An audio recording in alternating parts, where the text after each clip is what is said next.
Image attribution on Reddit helps identify the original source or creator of shared content, but sometimes attribution labels may not appear correctly, display inaccurate information, or fail to load altogether.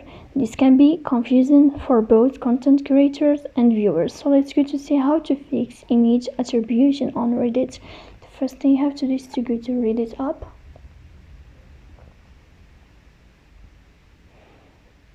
In this page, we'll go here to profile. You will move to this sign. You'll find this list and you will enter to settings. After that, here in this page of settings, you will scrolling down until you find this window of saved image attribution. So we'll tap here to enable this feature. So this is how it works. If you are enjoying watching this video and if this video is helpful for you, don't forget to support us by liking.